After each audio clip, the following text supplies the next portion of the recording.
haven't already, please open up the Drawn Paths image. It should be a .png image, and you'll see we have several lines here and letters on them.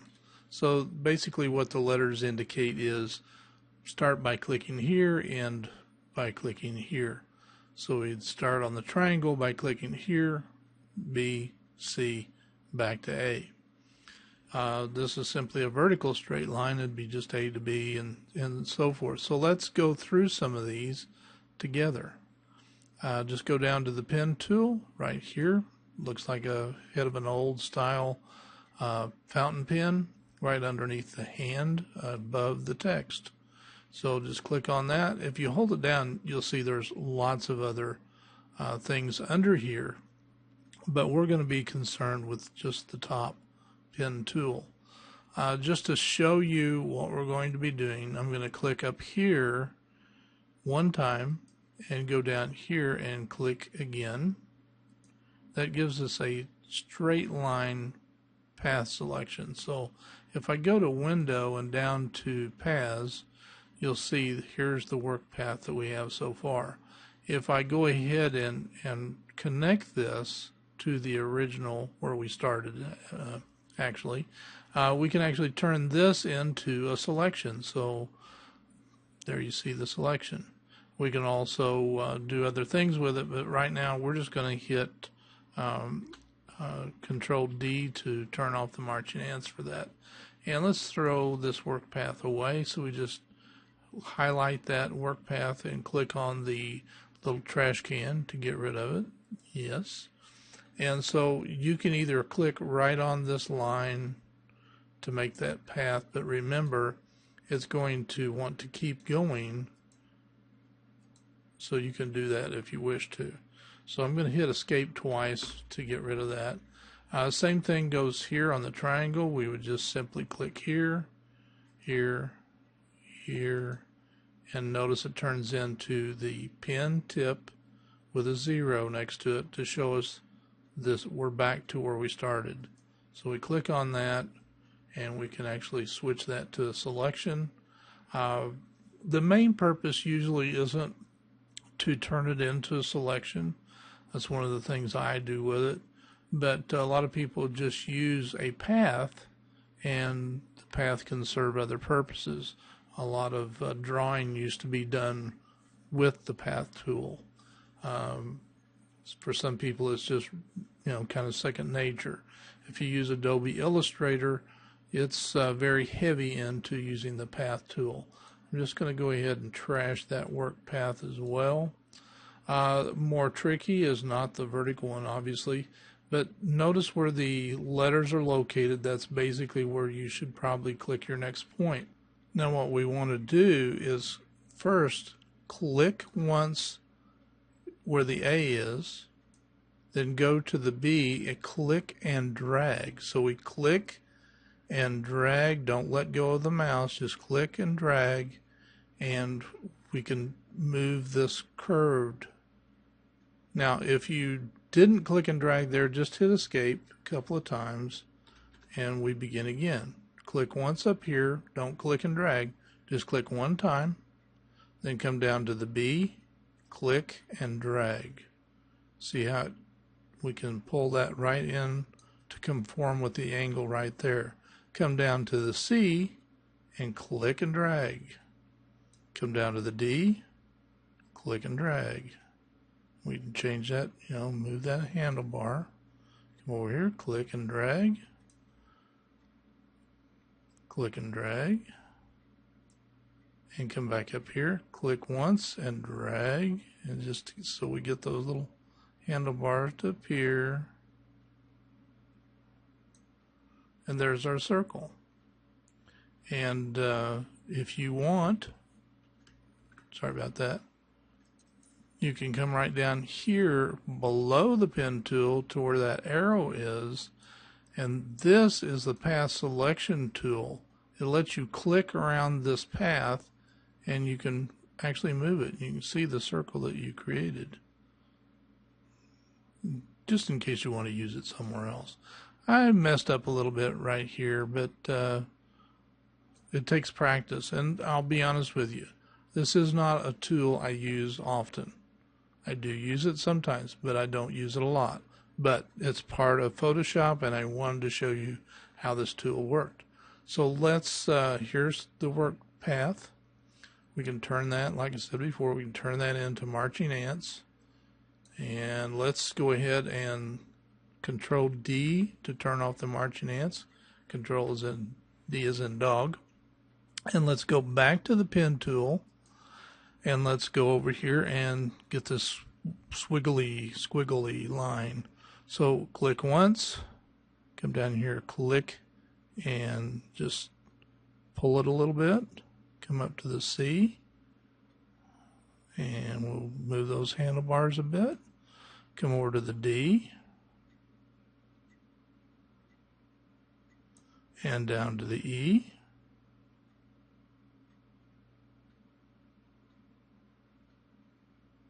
And then on off the page. So you see we can actually, I'm going to hit escape a couple of times to get rid of that. We can basically, I'm going to just do one up here, click and drag, click and drag, click and drag, click and drag. So we can make some really nice curves in just about any direction. But it does take some effort, some practice. Hit escape a couple of times. Also down here we have a freeform pen tool, and we can basically just draw a circle and make a path. So you can see up here we got two work paths on the same path layer. Alright, so now we need to work on the flying saucer so we can see how to make a really good selection. Okay, so I've opened up the flying saucer, and no, it's not my prettiest flying saucer, or certainly not the prettiest you've seen, I'm sure, but it's on it's what we're going to use. So I went ahead and created a blank layer here. If what you need to do, because you've got this sort of thing, you've got it all on one layer, I just would use the quick selection tool if you want to cheat. But what we want to do is learn how to make a really good selection. I'm going to do a Control D of something with good edges. I'll make this a little bit smaller. I prefer this to be big when I use the pen tool, but here we go. We're going to start with the pen tool, the regular pen tool, and just click once right on the edge, and then I'm going to go over here and click and drag because we're dealing with a slight curve. So I'm going to click and drag it just a little bit and come up here, and I'm going to click and drag it here too, and see how we can bend that. I'm going to come in closer and click and drag. Let's back up one here. Let's try that again. Not getting far enough back. So Control Z. There we go, right here. Like I said, I don't use this a lot, so we're kind of learning this at the same time. I'm refreshing. All right, this is a straight line, so I'm just going to click once right here, and we got the straight line. Then I'm going to come up here and click and drag. Come over here and click and drag, and come down here and click and drag, and straight line. I shouldn't have done that. Control Z, Control Alt Z one more time, and let's come down here and we'll just hit one time, and we'll move that a little bit. Now let's try. Did the same thing again. Back up another one. Click right here. Now click again. There's our straight line. Then click and drag, and then come down here where we started, click and drag, And there's our selection. Let's go to Window, Paths, and there's our work path. We can change it into selection. Now, it's not great, but in the window that I've got here to work with, it's too small of an area for me to really do this well. But this needs a lot of practice to really get those edges good. Because what we want to do is be able to knock this out with the pen tool. Now, I'm going to go off screen, reselect it so we don't waste a lot of time. But I do want you to practice this. Do a Control D here and a couple of escapes. I want you to practice this so you can make a nice clean selection around that. Remember, start with one click, then go and click and drag. Click and drag as long as you're wanting to make curves. Click and drag. Again, I Control Z will let you step back. Let's go for right here. Now that's much better. Click and drag. Sometimes you got to swing those little handlebars around. Okay. Again right here.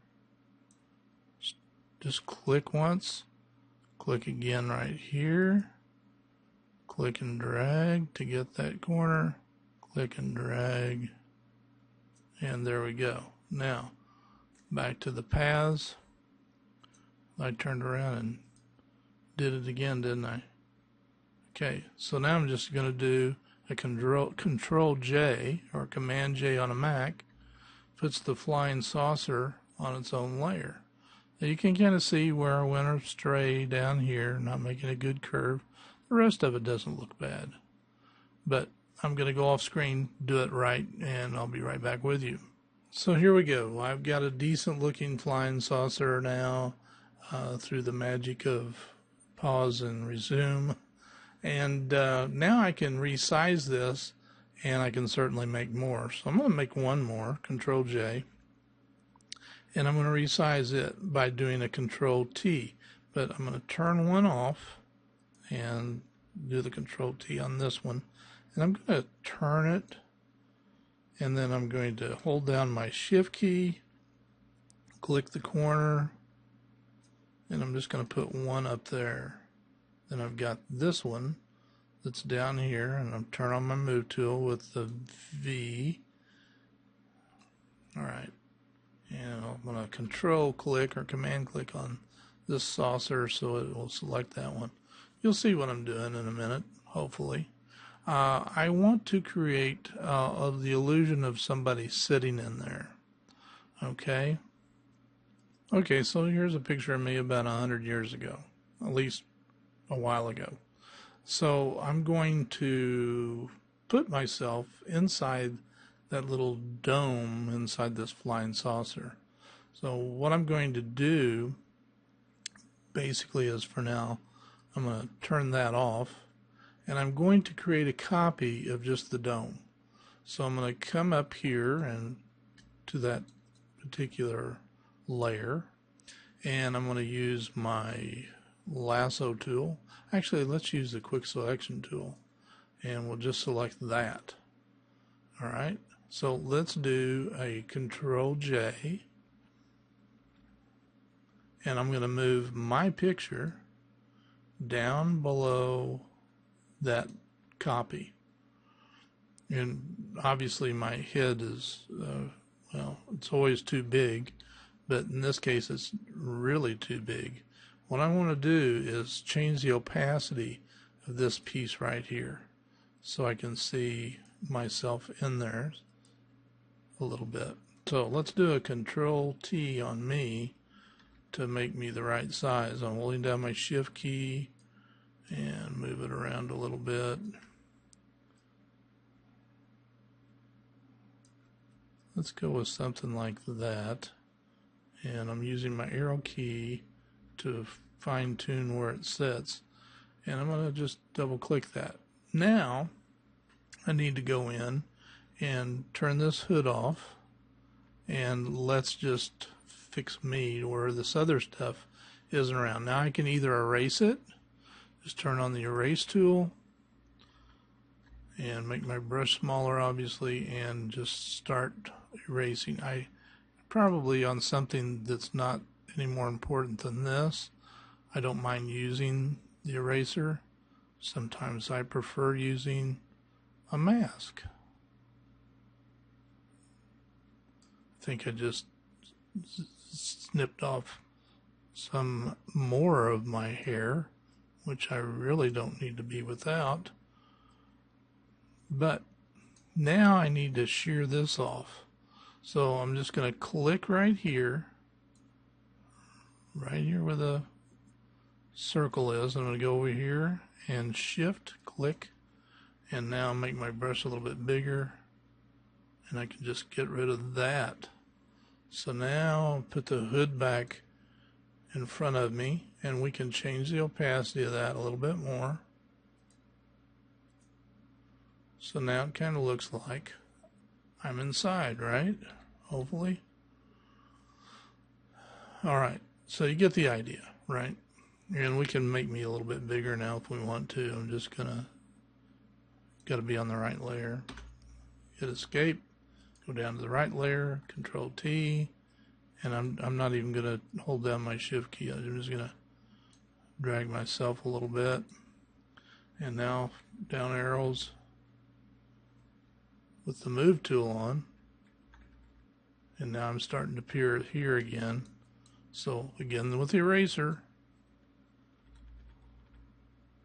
click right here, shift click there, and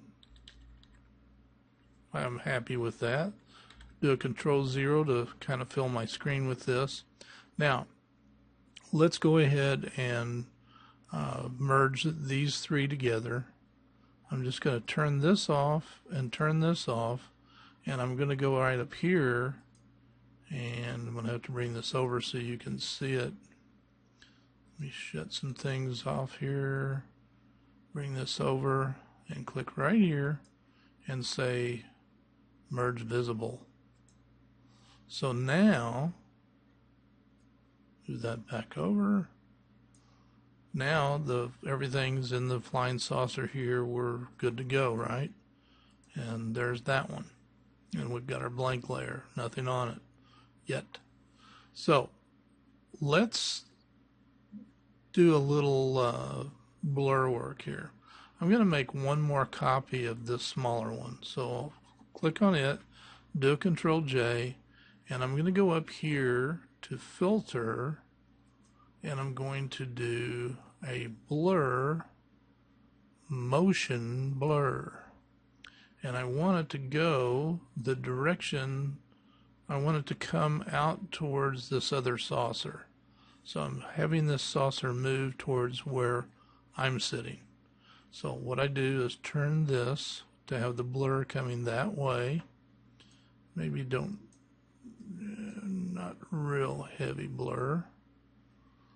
And we'll make it that for now. We actually need some background going on. So let's go ahead and fill this background with white.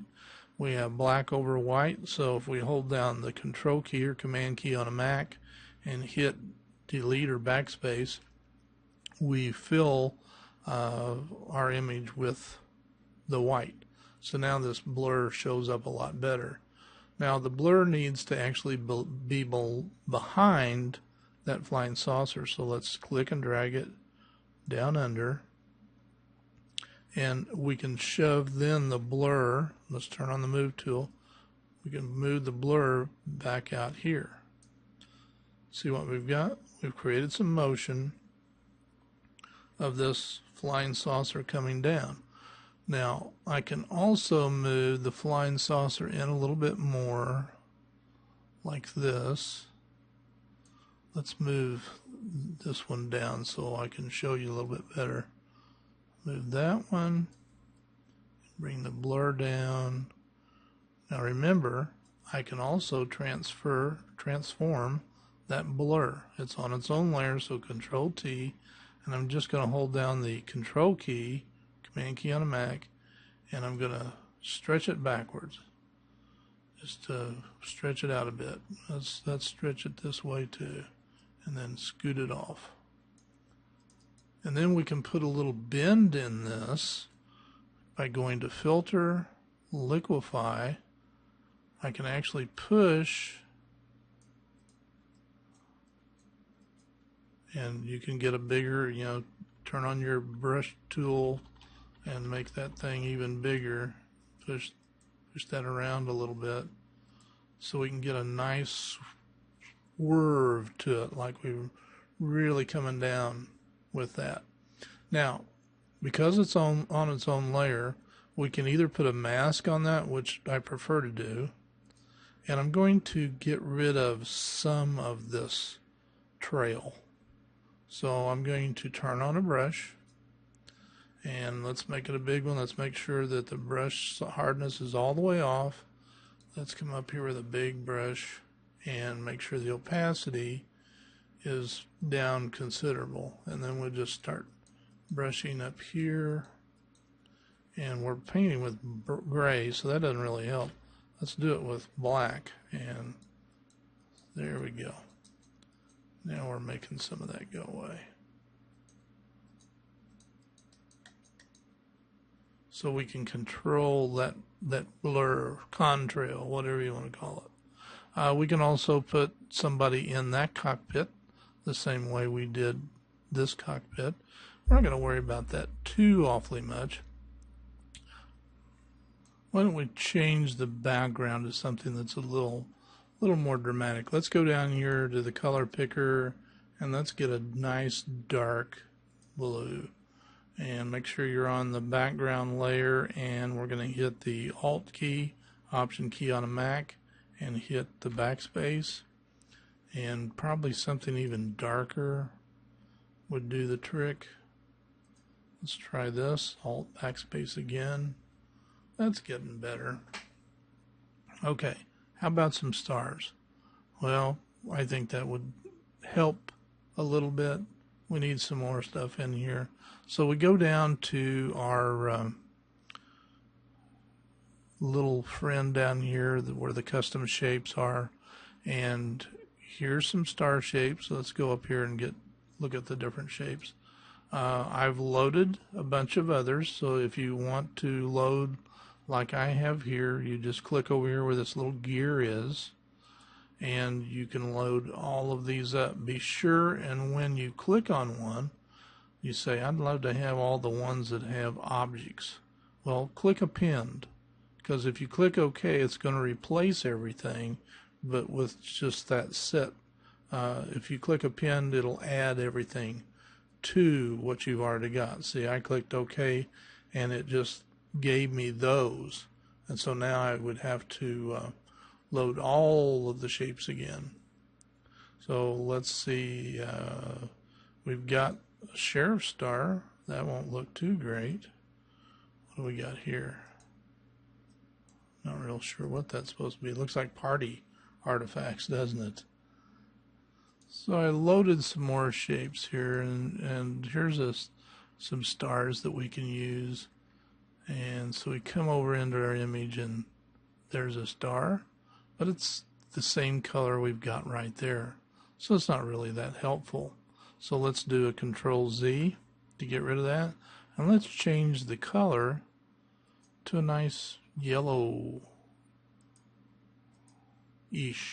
color and see if that's not a little bit better. But let's pick the color from up here at the top and try that. There we go. So let's put one there, and we can make them big, we can make them little to give it some depth. Now, what I would recommend is running a blur over a bunch of those, but you know, kind of soften them up. But I think you get the idea. The pen tool can be fun. You have to figure out whether it's going to be a helpful tool for you or not. You know, that's totally your call, which of these you use. I usually use the quick selection tool. Let me put a star back behind that a little bit. I just find it faster. And now if I really need something to be crisp in the selection, it's hard to beat the pen tool. Like if you want to select a stop sign that's in a photograph, the pen tool can, really get you a tack sharp selection around something. So good straight edges are the things I prefer to use the pen tool for. But practice, practice, practice, practice. If you go back to this sheet and work on that circle and work on the squiggly line, you'll get better at it.